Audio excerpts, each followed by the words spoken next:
it will be used for.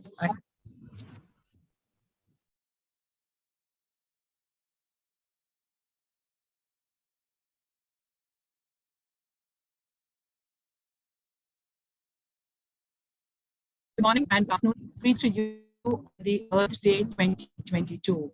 What a lovely day to start the training program.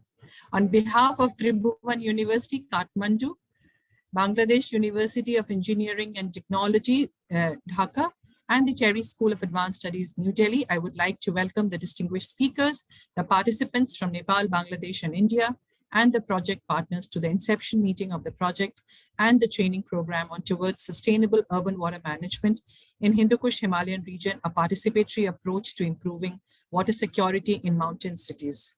We thank you for taking out time to join us for the program. This training is being conducted as part of the grant received under the Asia Pacific Network for Global Change Research.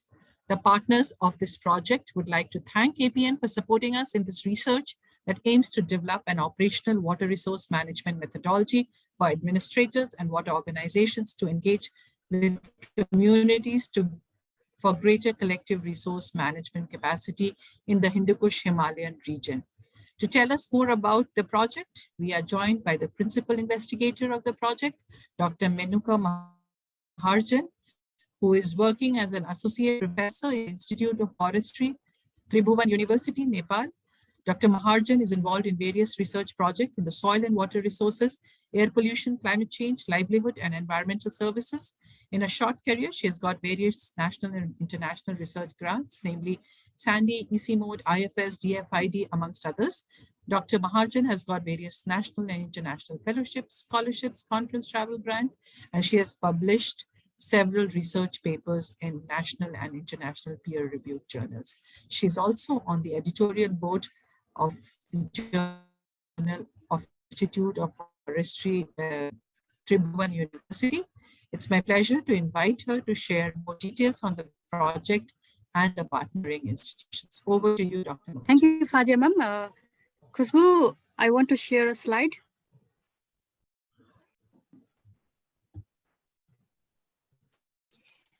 Here you go, ma'am.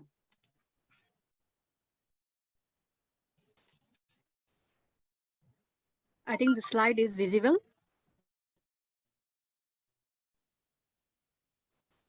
Yes, it is. Okay. Thank you, Fazia ma'am. Namaste and welcome to our APN Inception meeting and Student Academy. On behalf of our research team, I, Menuka Maharjan, presenting our research project on towards sustainable urban water management in the Hindukush Himalaya region, a participatory approach to improving water security funded by APN Japan. We have in this research project, we have three main objectives. The first one is capacity building of researcher in water security assessment. And the second one is identifying key risks, impact, and adaptation option for water security in HKH region, especially case study from Nepal and Bangladesh. And third one is comparative study and identifying policy recommendation. For the key deliverers, an active student research network that is a mountain water young professional, that is our objective to develop, and this is through our first objective. Regarding project location coverage, we have 3 countries, Nepal, India, and Bangladesh. However, the study will be conducted, means field site will be only in Nepal and Bangladesh. We have first objective, that is a capacity building of a young researcher. From today onwards, we are starting student academy for the student of Nepal, Bangladesh, and India for sharing the knowledge, experience, and the skills on in the region. For objective 2 and 3, we conducting the field study in the Tha municipality of district of Nepal. And for the Bangladesh, we have a Sakunda Mirasarai area for Chand. For this is we are planning methodology including remote Menuka, you may consider switching off your video. your connection isn't very good, so you may consider switching off your video. For this research, we have 6 collaborators from 4 organizations across the 3 HK countries, including myself from the one university,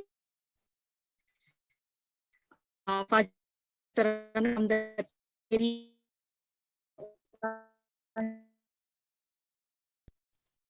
Dr. Menuka, you may please consider switching off your video. Your connection is very patchy.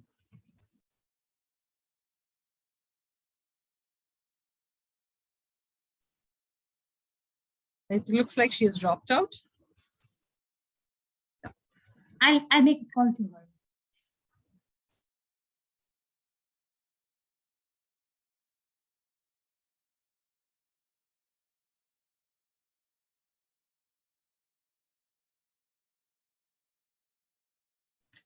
Dr. Menuka, you are on mute.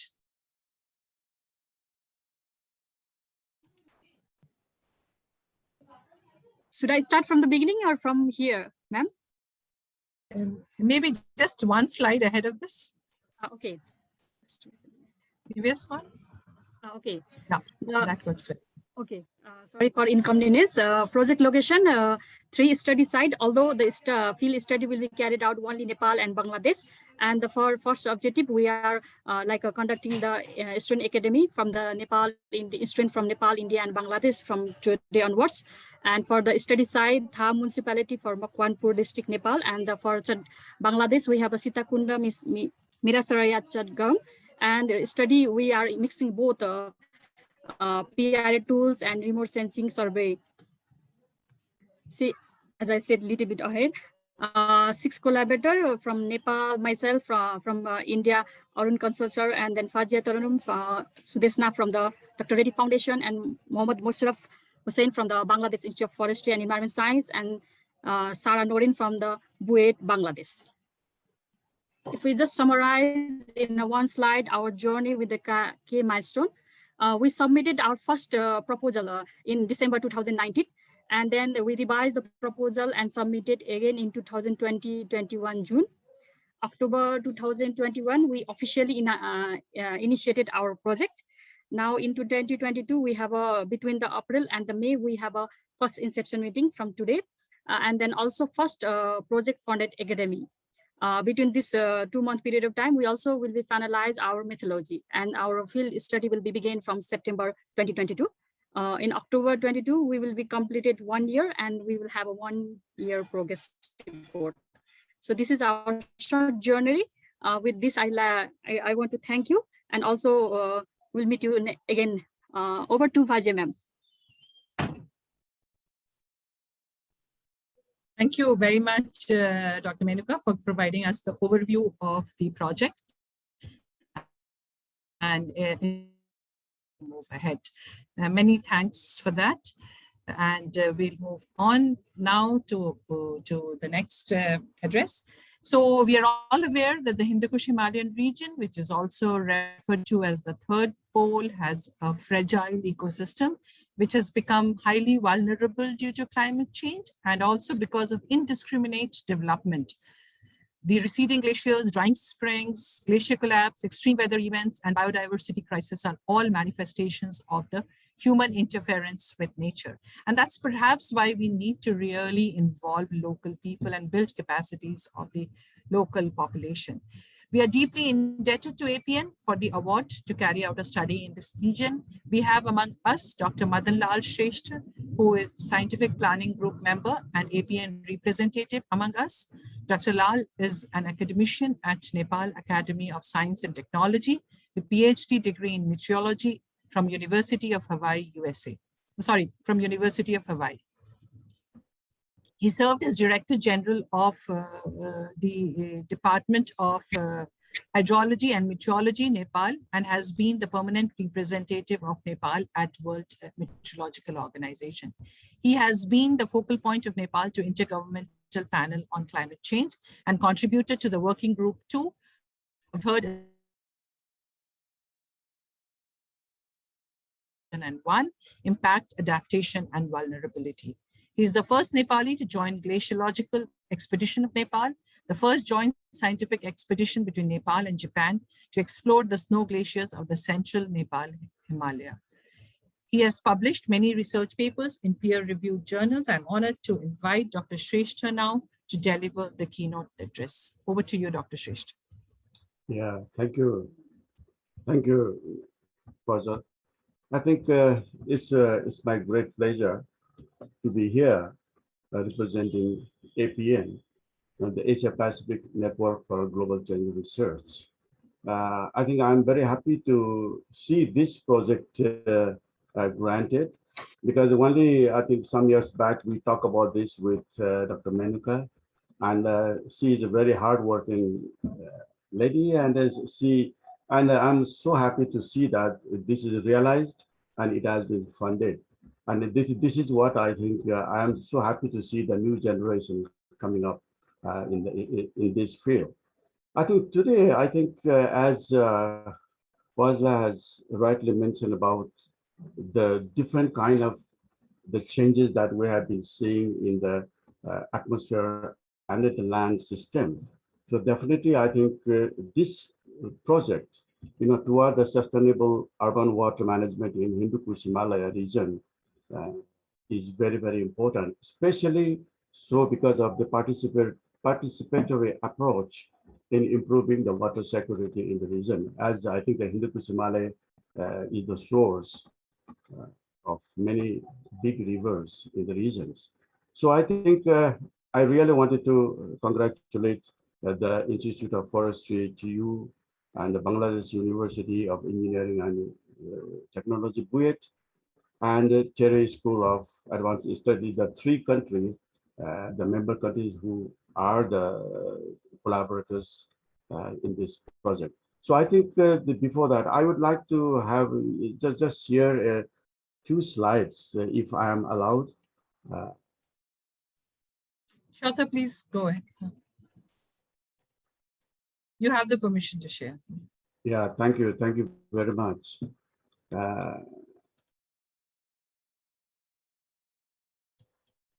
I think the slides are visible.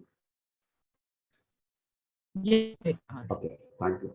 So I think first I think I would like to talk about this APN in brief, because we don't have much time. So the main focus area, air, land, coast, and ocean, food, water, and energy, risk and resilience, and the human dimensions. I think as the time goes by, many fields are coming into picture. Many are added to this one. I think it's natural. And APN has 22 countries.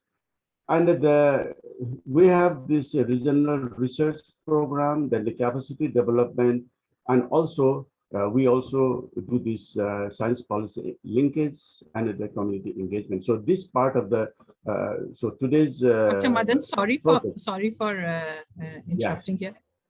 Can you please put your slides on slideshow presentation mode? This is in the slideshow. Okay. So I think we are not able, for us, it is like in the slide view, not really the slideshow. Oh, like the slideshow. I don't know how to. Sir, Madan sir, त्यो view option मा के सबभन्दा माथिपट्टि गएर हैन जुम ratio भनेर छ fit to विन्डोमा जानुको एकचोटी अनि 100% मा हुन्छ कि हजुरको सबभन्दा माथि view option भनेर छ नि. No, I think so. I have to. There's a view option option at What the about now? Is it there? yeah. Is it? Zoom ratio, if you do to 100%, then it may be there. Original size. I think you may please continue. It's still not for slideshow, but it's okay. We can see it. Huh? I think we don't have much time, but I think I'll just go through very briefly. So I think this is the research aspect that we are dealing with today. And I don't want to go through this one, but what I wanted to tell that, during this fourth strategic plan, that is 2015 to 2020, there are lots of projects that has been completed. And most importantly, the 70% of the project in these projects, the early career scientists have been involved. And that is what I think the APN is targeted to, not only for the senior scientists, to apply to apply for funding. Normally, I think the senior scientists are preferred, but APN have made a point that let us have this early career scientists come into the field and do some kind of research. Of course, they will be assisted with the senior scientists. And so in South Asia, so there are, every 2 years, we revise the topic for each region. We have South Asia, we have Southeast Asia, then we have Pacific. And so for South Asia, these are the 5 topics that has been chosen.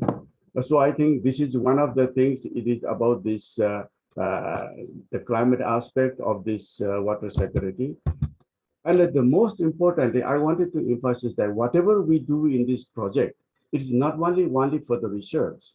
So I think how this research has been useful for the people as well as for the various organizations that has been working on this climate and Earth atmosphere system, such as the UNFCCC and IPCC and this IPBS Intergovernmental Science Policy Platform on Biodiversity and Ecosystem, and the SDG. So having this research carried out, so let us make it a point that how this research can be conveyed, the message of this research can be conveyed in the various platforms. Because this time also, I think in the IPCC, there are lots of paper that has been contributed under the APN funded projects have been cited. And this is what is the success of the APN. So I think with this, I stop my slides, and I just wanted to say that after this there will be panel discussions also with very distinguished speakers and presenters. So, and I'm very happy to see that. And definitely, I think this is very pertinent. The very pertinent these topics is, as I think Fazal has mentioned that there are many things that is happening, the glacier retreat, and this lot of changes in the temperature and precipitation pattern, which I think we can also get the message from the 6th assessment report of the IPCC. But the problem is, I think, how the lot of deforestation is going on. Since this is the forestry is one of the main topics. So this urbanization is a very, very big issue. That has been affecting a lot in many aspects, especially in the water resources. As rightly mentioned earlier, that I think there are many of these water resources have been disappearing. So we just wanted to know: is it because of what is the reason? Is it because of the intervention in the forest, or the deforestation, or some kind of other urbanization? So these are the things I think we should try to suck it out in this under this program. I think this is the Inception workshop, along with the workshop also. So I am very happy to see the young generations coming up, and I wish all the best for the student participants, as well as the teachers or the presenters. I think it's a big challenge to convey this message. And I also request the student participants that go through the APN site. I think since at this stage, I think you can develop some kind of a proposal, and under the guidance of the teachers and the professors, definitely I think you can apply for the proposal. You can apply the proposal to the APN funding. So I think I'll be very happy if anyone from our region needs something from APN or some kind of any information on that one. I'll be very happy to help. And to the organizer of this workshop, I'm very grateful that you have invited me to introduce APN in this regard, and put some few words of mine. So I wish you all the best for the workshop. Thank you. Thank you very much. Thank you very much, Dr. Shresht, for introducing us to the APN, the kind of projects that you are doing, your encouraging words for us. And I think problems which are related to natural resources management, they cannot be just bound by physical boundaries or administrative boundaries. Our mountains, our rivers, systems, our forests, they cut across several countries. And most often than not, we take up, fragmented approach. So each of us keep doing something in our own region. And institutes like APN, the networks like Asia Pacific Network, probably helps us in taking multi-country approach or bringing multiple countries together to take an integrated approach to problems related to our natural resource systems. So thank you very much for your encouraging word. With that, we will move on to the panel discussion. The topic of the panel discussion is the looming Himalayan water crisis and the challenges, prospects, and opportunities for moving towards sustainable urban water management. In 2019, there was a report that was brought out by EC Moat, and it said that at the present levels of carbon emissions, the region could lose as much as 66% of its snow and ice by the end of the century. And that shall not only imperil 250 million people living in the mountain region, but also 1.6 billion people in the downstream who depend on glacial fed rivers for sustenance. Large number of people in the Himalayan region actually depend on springs for their daily water requirement. And most of the springs in the Hindukush Himalayan region have started turning seasonal or they have even dried up. And these springs are also responsible for maintaining base flow in the rivers, and that has also reduced over time. The erratic weather patterns that we see has led to degradation of forests, and also we have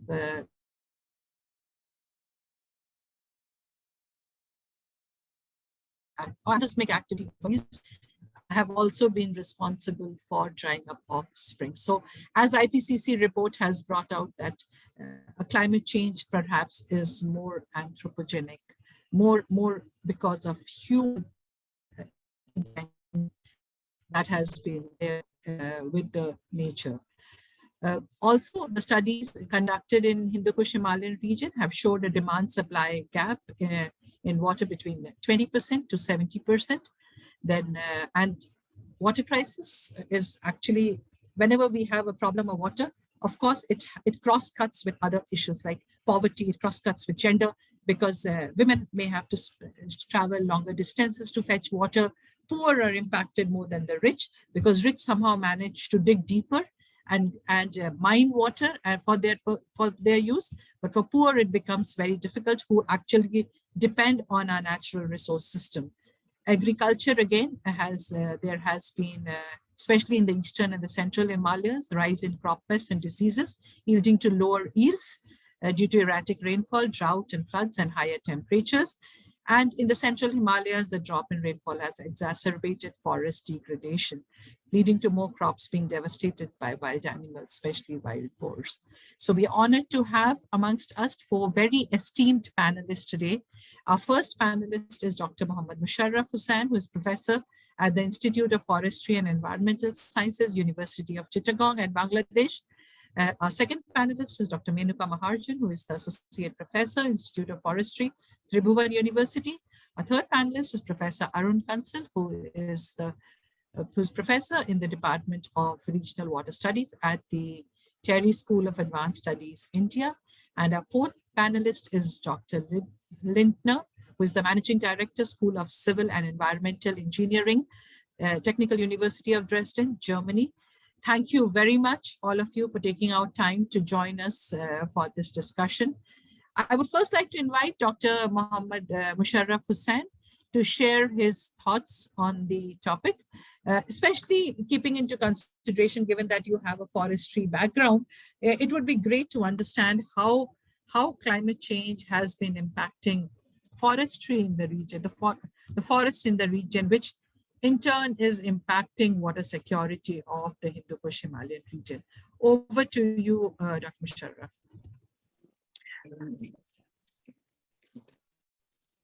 Thank you, Dr. Fauzia. And good afternoon to all from Bangladesh. Am I clearly audible? Yes, you are. Okay. So in Bangladesh, we have hilly region in the eastern part of the country. Basically, in the southeastern part, we have Chittagong Hill region.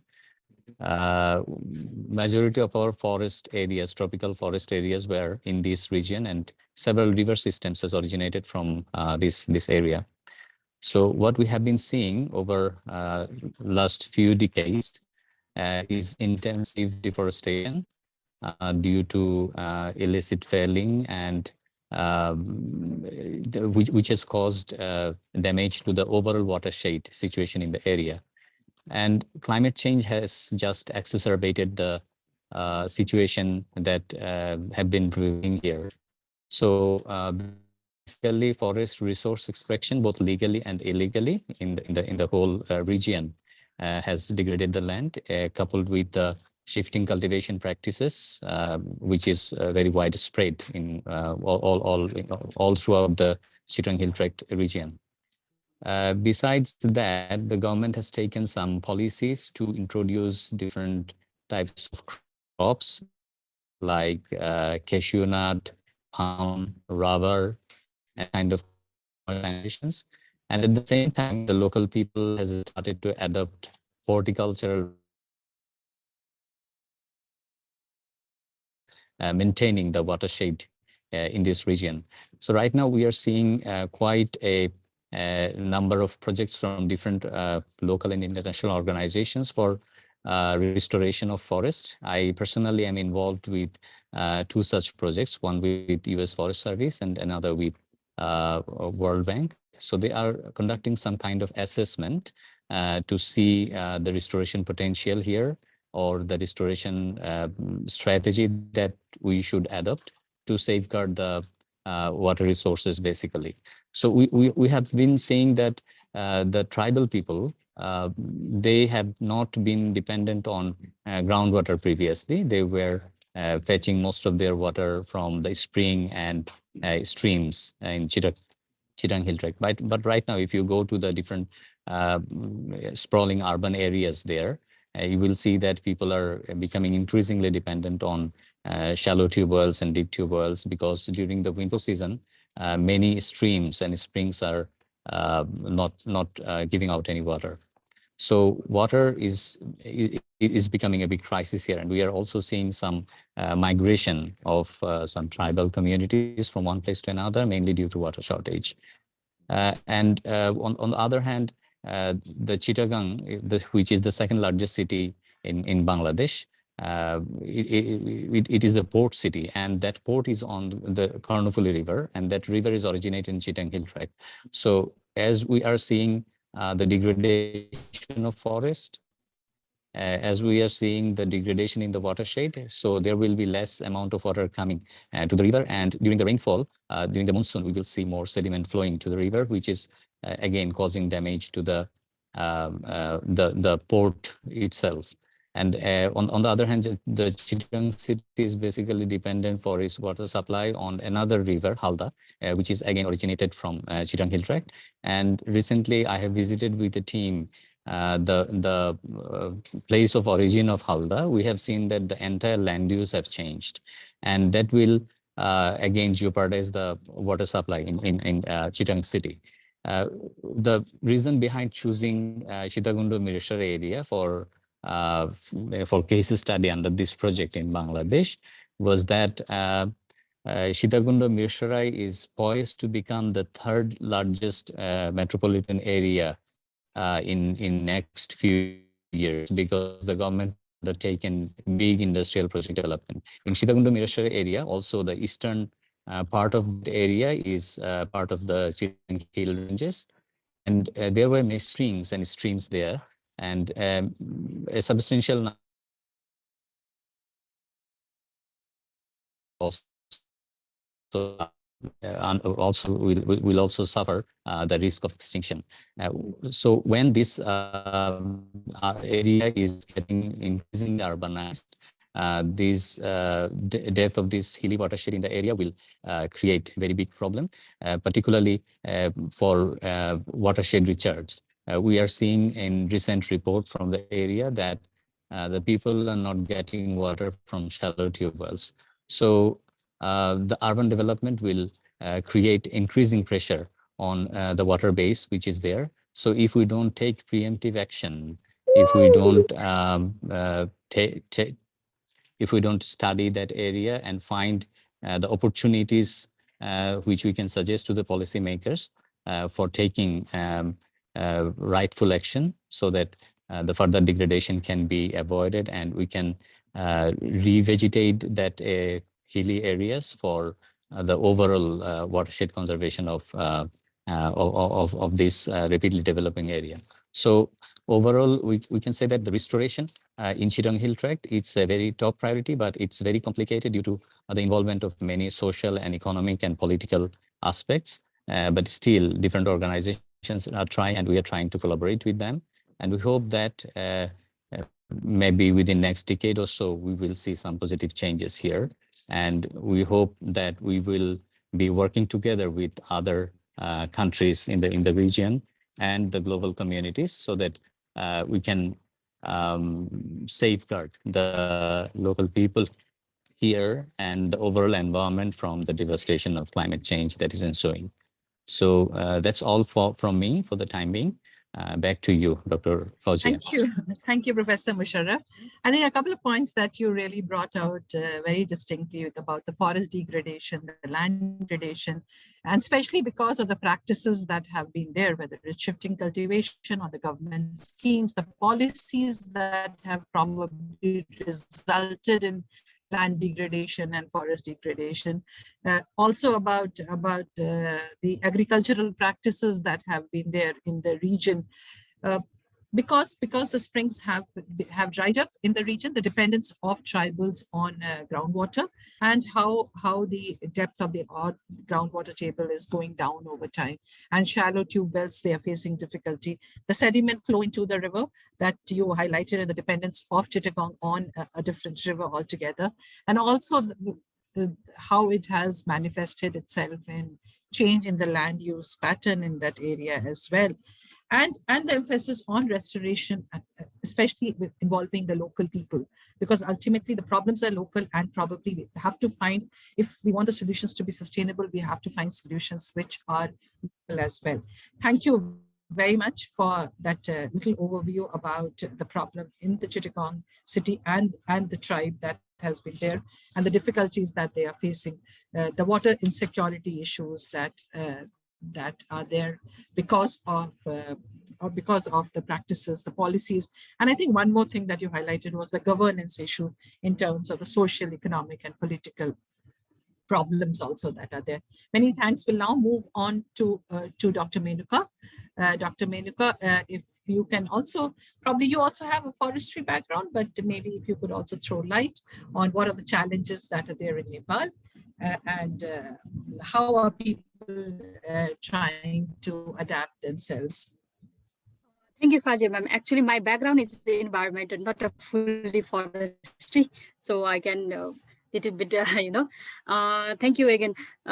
Yes, you know that Nepal is a mountainous country, so our main source of water is the river and the spring. In the more you go to the elevation, higher elevation, we are more dependent on the spring streams. But with the rapid population growth and the urbanization, especially in the middle mountain region, our recent Central Bureau Statistics result, population statistics, so that from the mid hills to the low region.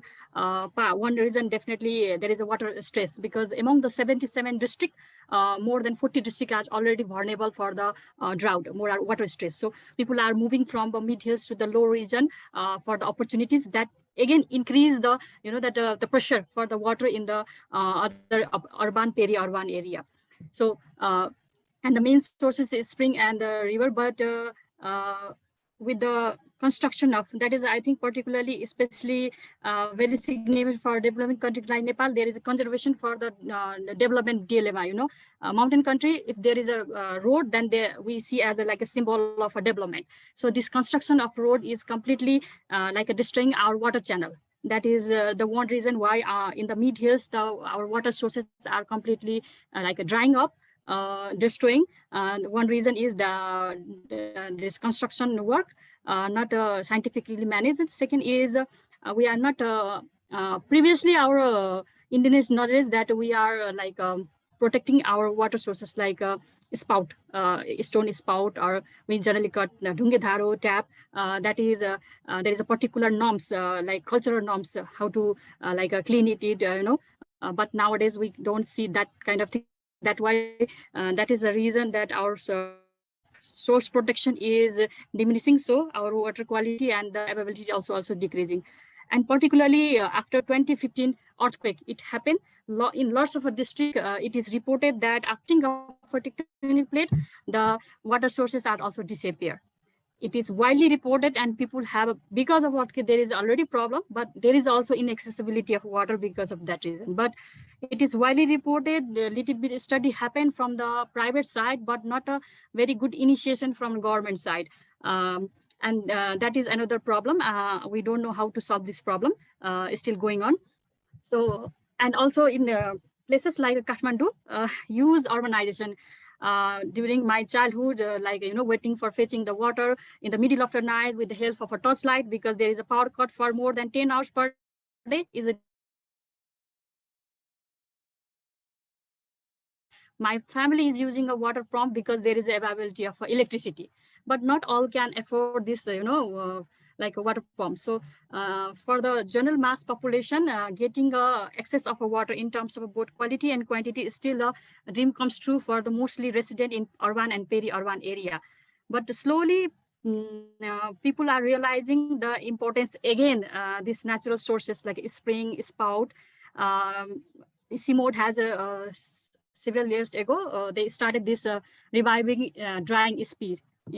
That concept they started, and they are also implementing in the civil side, some in India, also Nepal as well, and successfully. And also this local government in like Lalitpur, Kathmandu Valley in Kathmandu, they are slowly trying to rehabilitate and rehost our original or traditional tap or stone spout. But that is still not enough, because that is the initiation. Very few example is there that people are involved. That means local people are. Unless local people won't be involved, that program won't be successful. We have some examples in Bhaktapur or Patan, which is initiated by the local government with the help of community people. So there are some successful stories, but we still have to go far. And also our policy is not so much into a sustainable water management. Now we are more like, you know, promoting ground, like deep boring. That is quite common in our flatland area. But we are not thinking how much water is in aquifer. Kathmandu is already too much the extraction of water. So there is, I think in a few years, there is no availability of water in the aquifer, but we are not considering it that also promoting the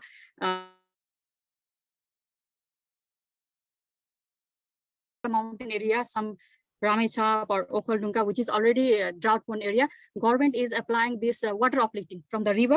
They are uplifting the water to the plant area through the hydropower and also solar, because solar government is giving the subsidy. So this is little bit a good like what you said, initiation, because there is green economy involving the hydropower and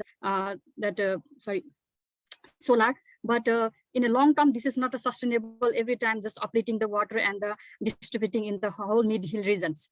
So in a long term, we also need a like a plan which can be sustainable, where the people can involve and like a community feel ownership. Like we have this famous community forestry program, which is known as a successful community-based resource management program. And also we have like Ostrom. She did her PhD research in Nepal's community managed forest, community managed irrigation system. If we able to such kind of intervention where there is a involvement of local people for the management of a local resources, then that will be much more useful, like developing countries like Nepal. For now, I would like to say this much, Fazia ma'am. Over to you. Thank you. Thank you very much, Dr. America. I think the problems, in the region, it's pretty much similar, whether it's Bangladesh or Nepal or India. And when you were highlighting about your district saying they're drought prone, I think even in India, we have dark zones in large number of districts, almost about 230 districts we have, which are again drought prone. Construction of roads, that's another thing probably that's ruining our especially the very, very fragile ecosystem that we have. Cultural and spiritual connect, which you brought out again, in the region, water is being traditionally treated as sacred, and there has always been a cultural and spiritual connect to the water. But somewhere the pipe water supply system, has broken that connect, and people have dissociated completely from there. So that reconnecting is another very important thing. The impact of earthquake and how the water resources have disappeared. The access issues like affordability. So who gets access and who is deprived from it? What probably leads to the deprivation? So all those things, I think, also needs to be focused at, and perhaps during our research would look at it, reviving offsprings, springshade management program. Again, in India also it is being extensively taken up in terms of revivals of spring. Dhara Vikas, for instance, is a very good example of using community, especially women, for spring revival. Again, that's another good scheme, perhaps. Very important to highlight about the source protection thing. So often we keep drawing water, we forget about protecting our sources. So we just keep exhausting water from there, but we don't really. And lastly, what you brought out about Ostrom, that treating our natural systems as socio-ecological systems, and how it's important to involve.